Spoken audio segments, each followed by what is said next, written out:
حضور نے فرمایا میرے غلاموں قربانی کیا کرو۔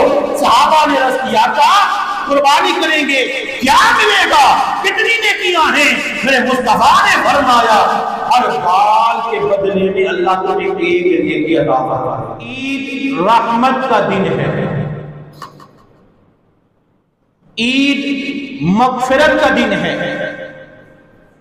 عید بخشش کا دن ہے، اور عید دعا کی قبولیت کا دن ہے۔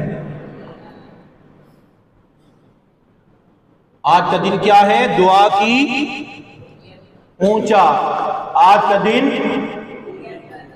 دعا کی قبولیت کا دن ہے۔ تو دعا کریں اللہ آج کے دن فلسطین کے مسلمانوں کو اللہ مکمل آزادی عطا فرما، اللہ کشمیر کے مسلمانوں کو مکمل آزادی عطا فرما، اللہ برما کے مسلمانوں کو، شام کے مسلمانوں کو، غزہ کے مسلمانوں کو، اللہ جہاں جہاں مسلمانوں پہ ظلم ہو رہا ہے اللہ مسلمانوں کو مکمل آزادی عطا فرما۔ بلند آواز سے کہہ دیں آمین۔ اور یہ بھی دعا کریں اللہ اس دن کے صدقے اللہ ہمارے گناہوں کو معاف فرما، اللہ جو قربانی کریں گے اس قربانی کو اپنی بارگاہ میں قبول فرمانا، ہمارے لیے ذریعہ نجات بنانا، جہنم سے آزادی کا ذریعہ بنانا، پل صراط پہ ہمارے لیے سواری کا ذریعہ بنانا۔ میرے دوستو، آج کے دن کائنات کے گوشے گوشے میں مسلمان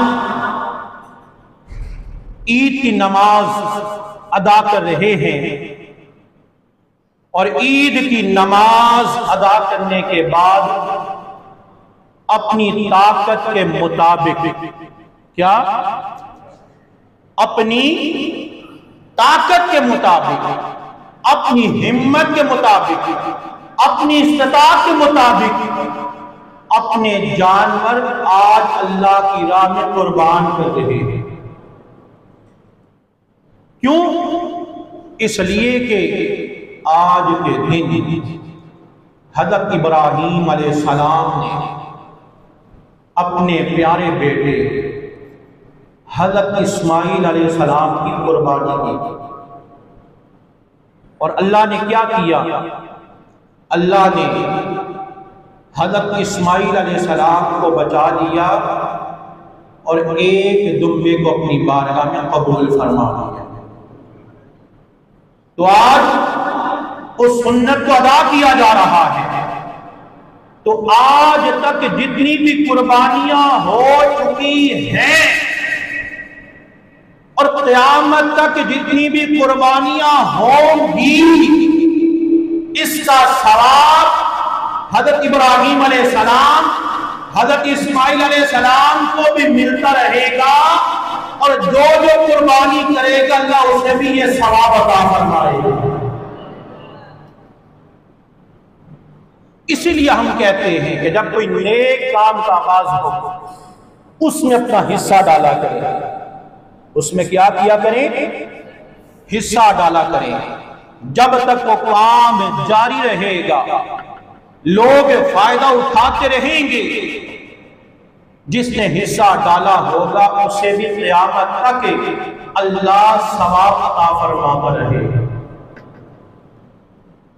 تو حضرات محترم، ہر انسان کو 4 چیزوں سے محبت ہوتی ہے، وطن سے، جان سے، مال سے، اولاد سے۔ لیکن اللہ کے خلیل حضرت ابراہیم علیہ السلام، جب ہم نے آپ کی زندگی کا مطالعہ کیا تو پتہ چلا ہم تو گھبرا جاتے ہیں، امتحان آتا ہے نا تو کیا ہوتا ہے؟ گھبرا جاتے ہیں، مال قربان کرنے کو تیار نہیں ہوتے، جان بڑی عزیز ہوتی ہے، وطن بڑا عزیز ہوتا ہے، مال بڑا عزیز ہوتا ہے، اولاد بڑی عزیز ہوتی ہے، لیکن قربان جاؤں حضرت ابراہیم علیہ السلام نے یہ چاروں چیزیں رب کے نام پہ قربان کر دی۔ وطن کی باری آئی تو وطن بھی قربان کر دی، جان کی باری آئی تو جان بھی قربان کر دی، مال کی باری آئی تو مال بھی قربان کر دی۔ آپ بکریوں کا ریوڑ چلا رہے ہیں، یار کو پکارنے کی صدا کی ہے، کوئی اللہ کو پکار رہا ہے، کیا کر رہا ہے؟ اونچا بولے، کیا کر رہا ہے؟ کوئی رب کو پکار رہا ہے۔ حضرت ابراہیم علیہ السلام کے جب کانوں میں یہ آواز آتی ہے نا کہ کوئی میرے رب کو پکار رہا ہے، آپ رک جاتے ہیں، اور پکارنے والا کس انداز میں پکار رہا ہے؟ سبحان ذی الملک والملکوت، سبحان ذی العزت والعظمت والہیبت والقدرت والکبریاء والجبروت۔ جب آپ نے یہ آواز سنی آپ رک جاتے ہیں اور فرمایا میرے یار کو پکارنے والے ایک مرتبہ پھر سے میرے یار کو پکارو۔ کیا کرو؟ اونچا، کیا کرو؟ آواز نہیں آ رہی، ایک مرتبہ پھر سے میرے یار کو پکارو، میرے رب کا ذکر کرو۔ جس انداز میں ذکر کر رہے تھے وہ ذکر کیا تھا؟ سبحان ذی الملک والملکوت۔ ذکر سنانے والے نے کہا میں ذکر تو سنا دیتا ہوں پر بتاؤ بدلے میں کیا دوں گے؟ بدلے میں کیا؟ ذکر سننا ہے نا تو سنا دیتا ہوں، کوئی بات نہیں، بدلے میں کیا دو گے؟ کہا کیا لینا چاہتے ہو؟ کہا جو آپ کو عزیز ہے۔ کہا اچھا اتنی بکریاں ہیں، آدھی بکریاں لے لو پر یار کا ذکر سنا۔ اس نے پھر سنایا مگر اللہ کے خلیل کا دل نہیں بھرا، اللہ کے خلیل کا دل نہیں بھرا۔ کہا میرے یار کو پکارنے والے پھر سے یار کا ذکر سنو۔ اس نے کہا کہ بکریاں دی ہیں، ہمیں کیا دو گے؟ کہا جو آدھی رہ گئی ہیں وہ بھی لے لو پر یار کا ذکر سنو۔ کیا کرو؟ یار کا پھر سے ذکر سنا دو۔ اس نے پھر سنایا مگر دل نہیں بھرا، مگر دل نہیں بھرا۔ کہا میرے یار کو پکارنے والے ایک مرتبہ پھر سے یار کا ذکر سنا دو۔ اس نے کہا ساری بکریاں دے دی ہیں، اب کیا دو گے؟ پہلے آدھی دی پھر باقی دی، بکریاں ساری دے دی، اب اس کا مالک میں بن گیا ہوں، اب بدلے میں کیا دو گے؟ کہا اتنی بکریاں ہیں، ان بکریوں کو چرانے کے لیے آخر ایک آدمی کی تجھے ضرورت پڑے گی، میں تیری بکریوں کو چراؤں گا، لیکن شرط یہ ہے ایک مرتبہ پھر سے یار کا ذکر سنا۔ وہ فرشتے تھے، انہوں نے کہا اللہ کے خلیل آپ امتحان میں کامیاب ہو چکے ہیں، ہم گواہی دیتے ہیں، ہم گواہی دیتے ہیں کہ آپ اللہ کے خلیل ہیں، اللہ کے صدیق ہیں۔ تو کہنے کا مقصد یہ ہے آپ نے ہر چیز کو اللہ کے نام پہ قربان کر دیا۔ آپ نے ہر چیز کو کیا کیا؟ رب کے نام پہ قربان کر دیا۔ وطن کو نہ دیکھا، جان کو نہ دیکھا، مال کو نہ دیکھا، اولاد کو نہ دیکھا، رب کا حکم دیکھا۔ کہا مولا اگر تیری رضا اسی میں ہے، خلیل بھی تیری رضا پہ راضی ہے، تیری رضا جس پہ ہے مالک میں راضی ہوں۔ تو حضرات محترم حضرت ابراہیم علیہ السلام نے آپ نے قربانی کی اور پھر اللہ نے ایک دمبے کو اپنی بارگاہ میں قبول فرمایا۔ تو قیامت تک جتنے بھی لوگ قربانی کریں گے اس کا ثواب حضرت ابراہیم علیہ السلام، حضرت اسماعیل علیہ السلام کو بھی ملتا رہے گا، اور جو جو اپنی طاقت کے مطابق قربانی کرے گا اللہ اسے بھی یہ ثواب عطا فرماتا رہے گا۔ تو میرے دوستو، آج کا دن عظمتوں والا دن ہے، برکتوں والا دن ہے۔ قربانی کرنے سے اللہ کی رحمتیں نازل ہوتی ہیں، قربانی کرنے سے اللہ کی برکتیں نازل ہوتی ہیں۔ بظاہر تو مال خرچ ہوتا ہوا نظر آتا ہے، کیا ہوتا ہے؟ مال خرچ ہوتا ہوا نظر آتا ہے، لیکن ایک بات یاد رکھیں کہ جو مال اللہ کے نام پہ خرچ کیا جائے، خدا کی قسم وہ مال کم نہیں ہوتا، وہ مال بڑھتا ہی بڑھتا چلا جاتا ہے۔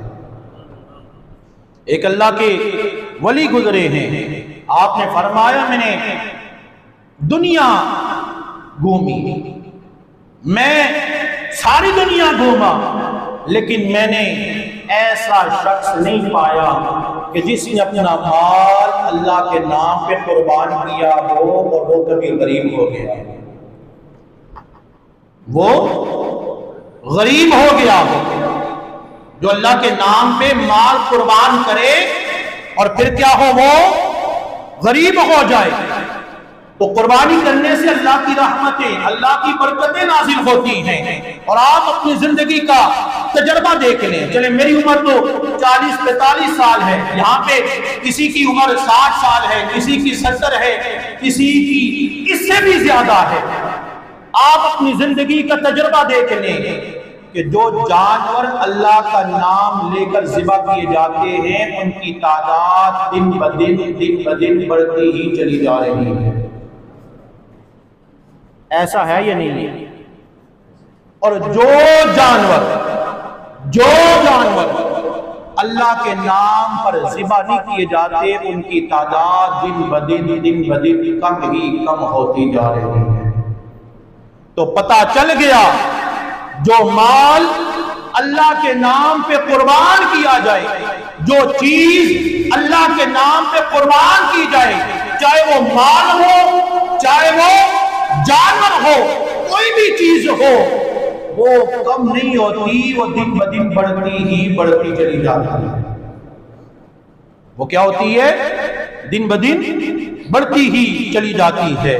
حضرات محترم، تو ہر مسلمان پہ لازم ہے کہ وہ اللہ کی رضا کے لیے اور خوش ہو کر قربانی کرے۔ ایک تو کیا ہو، اللہ کی رضا شامل، کیا ہو؟ اللہ کی رضا شامل ہو، اور دوسرا کیا ہو، اس کے چہرے پہ خوشی ہو، اللہ تیرا شکر ہے تو نے مجھے توفیق دی اور میں تیرے نام پہ اپنا جانور قربان کر رہا ہوں۔ اللہ کی رضا بھی ہو، خوشی ہو، دکھلاوا نہ ہو، غرور نہ ہو، تکبر نہ ہو، بلکہ عاجزی ہو۔ تو جو اللہ کی رضا کے لیے قربانی کی جائے، خوش ہو کر کی جائے، وہی قربانی اللہ کی بارگاہ میں قبول ہوتی ہے، مقبول ہوتی ہے۔ اور اگر یہ چیز نہیں ہے، چاہے آپ کتنا ہی مہنگا جانور کیوں نہ لے لیں، وہ اللہ کی بارگاہ میں قبول نہیں ہے۔ اب فیصلہ آپ نے کرنا ہے، دکھلاوا یا اللہ کی رضا، خوش ہو کر یا تکبر۔ اللہ ہمیں اپنی رضا کے لیے قربانی کرنے کی توفیق عطا فرمائے۔ اور نمبر 2، کوشش کیا کریں جب قربانی کریں جانور خوبصورت ہو۔ جانور کیا ہو؟ خوبصورت ہو، موٹا ہو، تندرست ہو۔ کیوں؟ میرے نبی پاک صلی اللہ علیہ وآلہ وسلم نے فرمایا، سمینو وحایاتم فإنها علی الصراط مطایاتم۔ فرمایا میرے غلاموں، اپنی قربانی موٹی کرو، تندرست کرو۔ کیوں؟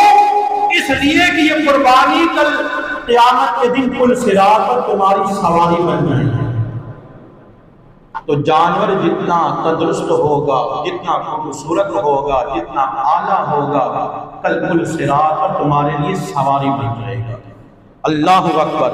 اور پھر میرے آقا صلی اللہ علیہ وآلہ وسلم، ام المؤمنین، ہم تمام مسلمانوں کی امی جان حضرت عائشہ صدیقہ رضی اللہ تعالی عنہا سے روایت ہے، آپ فرماتی ہیں کہ حضور نے فرمایا، میرے آقا صلی اللہ علیہ وآلہ وسلم نے قربانی کا ایک بکرا ذبح فرمایا، اور پھر میرے آقا نے دعا فرمائی، اللہم تقبل من محمد و آل محمد ومن امت محمد۔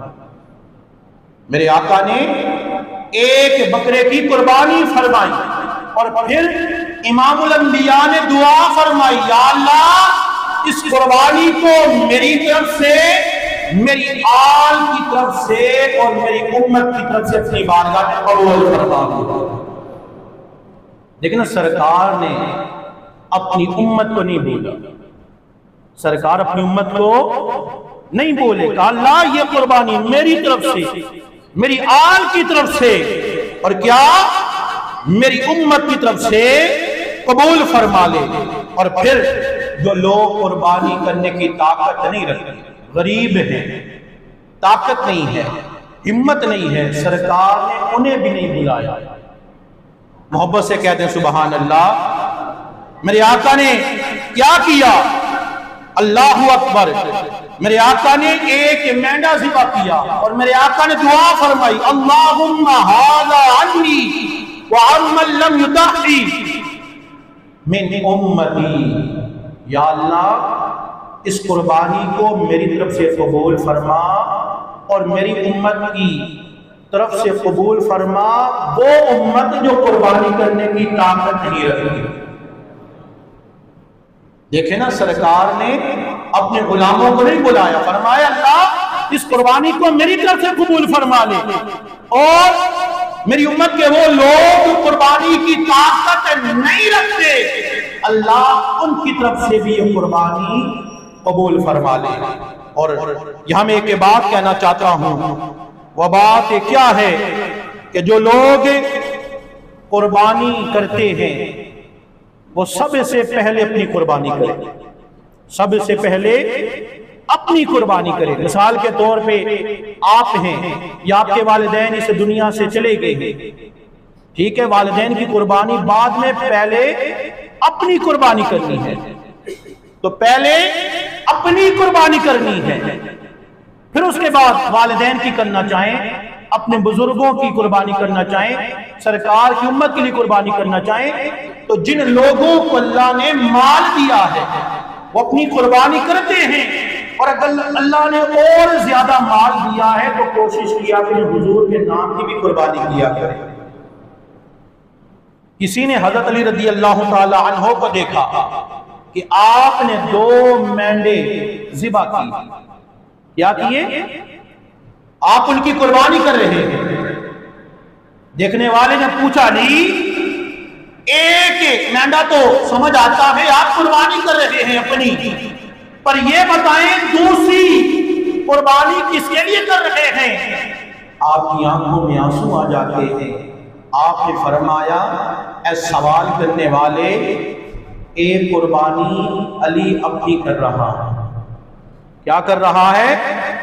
اونچا بولیں، ایک قربانی علی اپنی کر رہا ہے، اور جب سرکار زندہ تھے نا، سرکار نے مجھے قربانی کرنے کی وصیت فرمائی، تو آج 2 مینڈے میں نے اس لیے ذبح کیے ہیں کہ ایک علی نے اپنی قربانی کی ہے اور ایک قربانی علی نے مصطفیٰ کے نام کی کر دی ہے۔ ایک قربانی علی نے اپنی کی ہے، دوسری قربانی علی نے مصطفیٰ کے نام پہ کی ہے۔ میرے دوستو، تو یہ تو قربانی کی فضیلت ہے۔ اللہ پاک ہمیں قربانی کرنے کی توفیق عطا فرمائے، اللہ ہماری قربانیوں کو قبول فرمائے۔ اور ایک بات یاد رکھیں، جو طاقت کے باوجود قربانی نہیں کرتا، حضور کی بڑی ناراضگی ہے۔ حضور نے فرمایا کہ جو آدمی قربانی کرنے کی طاقت رکھتا ہے، اس کے پاس طاقت ہے، مال ہے، قربانی کر سکتا ہے، لیکن اس کے باوجود قربانی نہیں کرتا، فرمایا خبردار وہ شخص ہماری عیدگاہ میں حاضر نہ ہو۔ یہ ناراضگی ہے کس کے لیے؟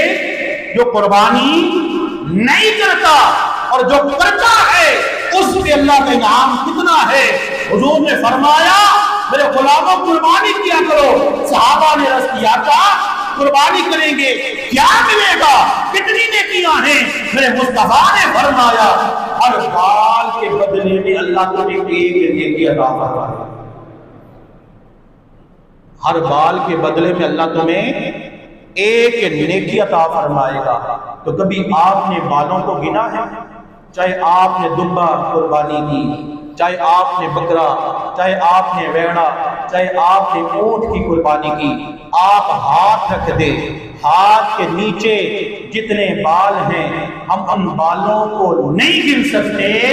تو جو قربانی کرتا ہے اس پہ رب کا کتنا انعام ہوتا ہے، کتنی رحمتیں، کتنی برکتیں ہوتی ہیں، ہم اسے کیسے گن سکتے؟ اس لیے جو لوگ قربانی کرنے کی طاقت رکھتے ہیں ان سے گزارش ہے اور قربانی کریں۔ اللہ پاک ہماری قربانیوں کو اپنی بارگاہ میں قبول فرمائے۔ قربانی کے جو طریقہ کار ہے وہ یہی ہے کہ جانور ذبح کرنے سے پہلے چھری کو تیز کر لیا جائے، اسے چارہ کھلائیں، اسے پانی پلائیں، اور آپ کی چھری تیز ہونی چاہیے، قبلہ شریف کی طرف منہ ہونا چاہیے، بسم اللہ اللہ اکبر 3 حصے کریں، ایک اپنے لیے، ایک رشتہ داروں کے لیے اور ایک غریبوں کے لیے۔ اور یہ میں بات اکثر کہا کرتا ہوں، اپنے لیے بھی ہم صاف گوشت رکھتے ہیں، رشتہ داروں کے لیے بھی، کیونکہ ظاہر بدنامی ہے، رشتہ داروں کو اگر اچھا گوشت نہ دیا لوگ باتیں کریں گے فلاں نے قربانی کی تھی اس نے یہ گوشت دیا ہے، لیکن جب غریبوں کی باری آتی ہے ہم ان کے لیے وہ گوشت رکھتے ہیں جو اپنے لیے پسند نہیں کرتے، رشتہ داروں کے لیے پسند نہیں کرتے، اور ہم کہتے ہیں غریب کو کیا پتا ہم نے اسے کون سا گوشت دیا ہے۔ ارے میں جانتا ہوں، مجھے پتا ہے، غریب کو تو نہیں پتا، لیکن جس مالک کے نام پہ دے رہے ہو نا وہ مالک تو جانتا ہے میرا بندہ میرے نام پہ کیا قربان کر رہا ہے۔